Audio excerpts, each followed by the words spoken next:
So does anyone know what this is? We've gone over it before though, right? Yeah. Some of us have. Some of us have. in school. You saw it in school. Anyone remember what it is? Marlowe, somebody? Yeah, Maslow. What? That's right. Yeah, Maslow. Yeah. Harold, I think is his first name. Harold Maslow. You Abraham. need the bottom as you move up towards the top. Abraham. Yeah, I think. Yeah. Good one. Piece of paper. I saw that too. I seen it later. I didn't know what it was. No, yeah, good. I'm glad. So yeah, Maslow. You saw it in high school or college or whatever. In high school. What do you remember anything about it? No, not really. Anybody? Yeah, you gave it to me like a year ago. It's on my fridge still. Oh, good. That's good. Yeah. So what this is, it's the order in which human needs have to be met. Okay. Right? So this has to be met before this has to be met before that, and so on.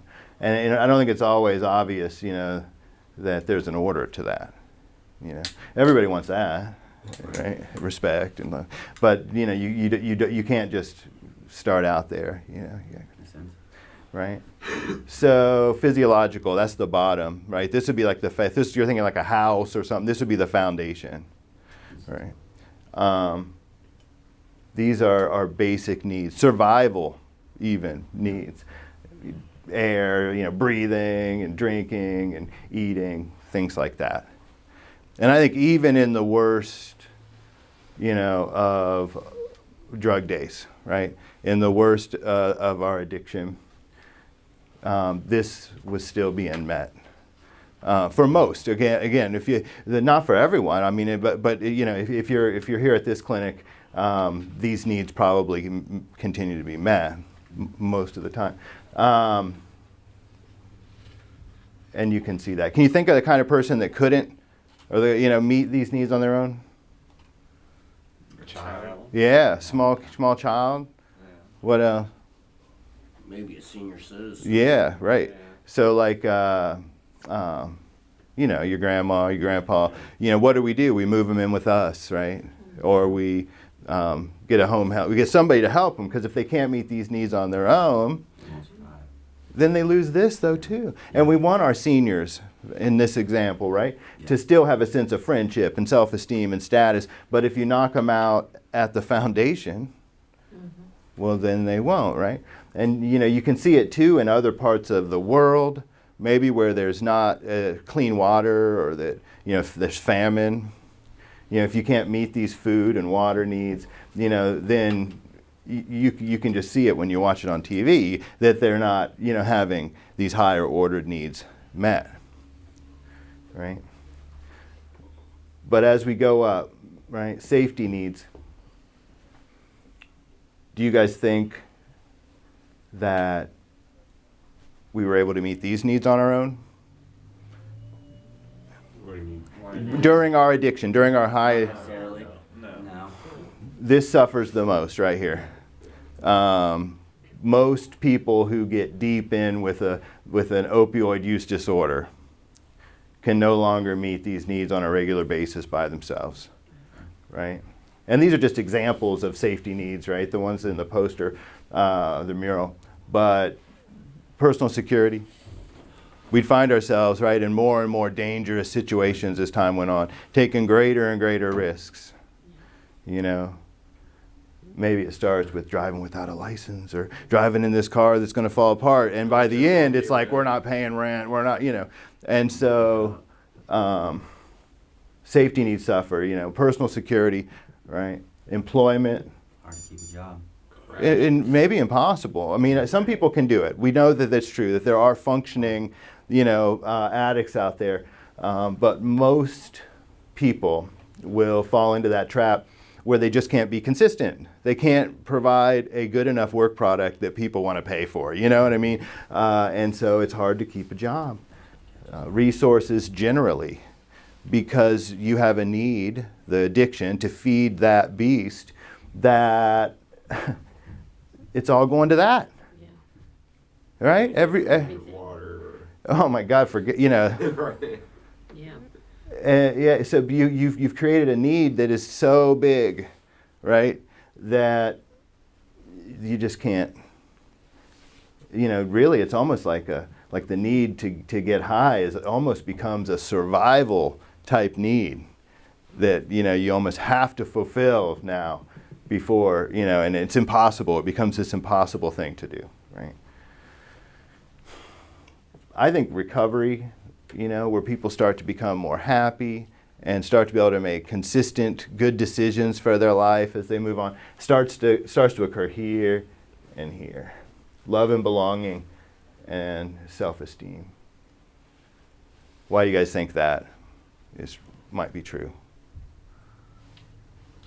There's not too many people that'll love a junkie. No, right. You know what I mean? It's hard to. We don't even love ourselves. Right. Right, so how can we expect other people to, right? Yeah. But as we become more unhealthy and we don't have, resources or any place to stay, it's really hard to have good, solid friendships and Yeah, because you're burning a lot of those bridges. Right. A lot of them. I don't remember getting a lot of warm hugs back in the day, right? I got a lot My of, parents oh God, you're here. let me in the house. Yeah, your parents wouldn't let you in the house. Yeah. Talk about that.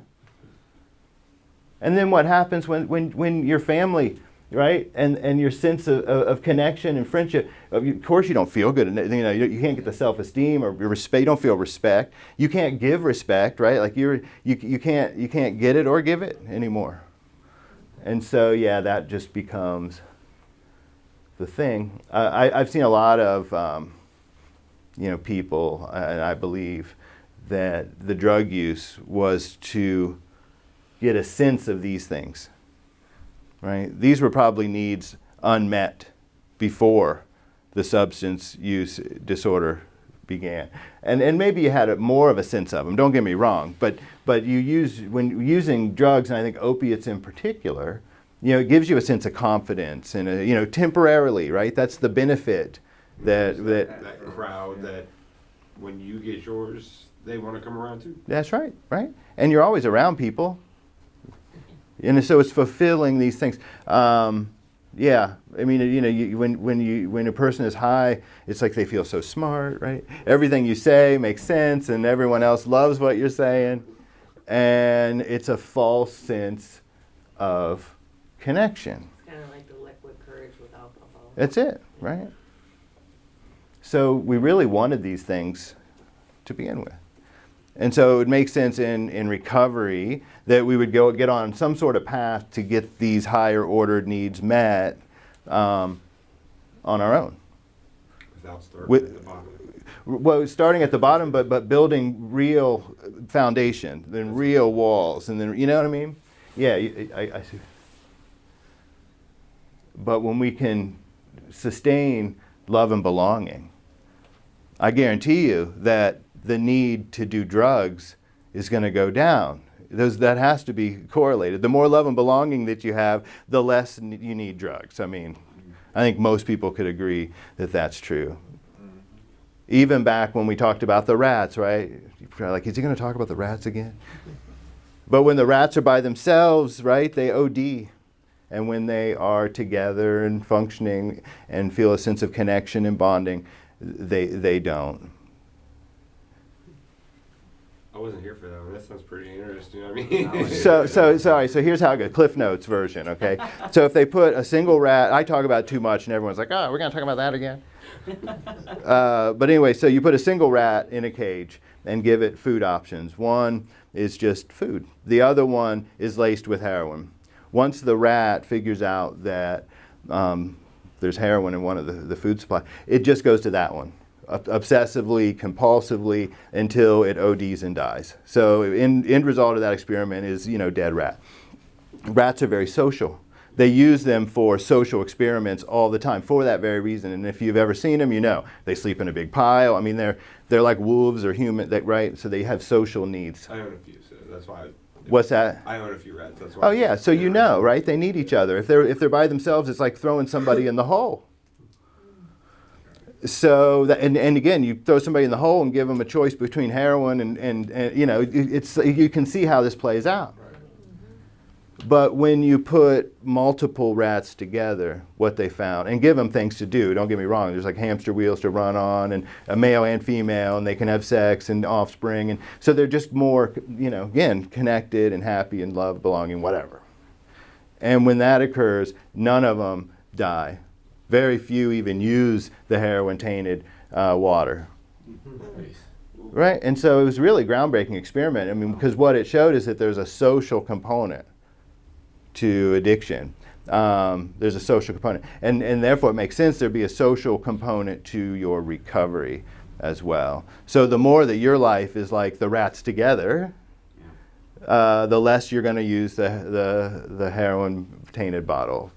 Does that make sense? Yes. Yeah, right? And so that's why that is such a key plateau or whatever. This is a key area to try to focus on and hit. And I think everybody does focus on and want to hit this, but they may not realize that the reason that they're not getting this as consistently as they would like is because needs below are still left, unmet. Yeah, and the higher up you go, it's pretty interesting. So when you don't have these things, right? Let's say air, for instance. If you don't have air, your motivation to get air is really, really high, right? If you're down in the bottom of the pool, right? I mean, and you're swimming, I mean, you want the air, right? Same with food, water, shelter. So if you don't have these things, your motivation to get these things goes way up. But as you go up the thing, the hierarchy, the more you have of the higher ordered needs, the more you want them. Does that make sense? So the motivation switches. So if you don't have these needs, your motivation to get them is high. If you do have these needs, your motivation to get them is high.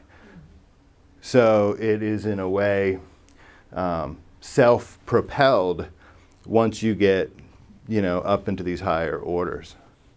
And when someone's at the top, which is very few, according to Maslow, very few people self-actualize, actually hit the pinnacle of, human needs. And when you do see somebody like that, it's obvious, right? I mean, the person running the marathon with one leg, I don't know. I mean, I'm just trying to give examples. You know what I mean? Or the Doctors Without Borders and the Peace Corps over in, Rwanda helping people to see, or, right? The buddy that started off as, the lowest of low. I mean, he hit way rock bottom, and nowadays he's one of the main dudes I look up to. He owns his own business, bought 2 houses. He's doing extremely well. Right.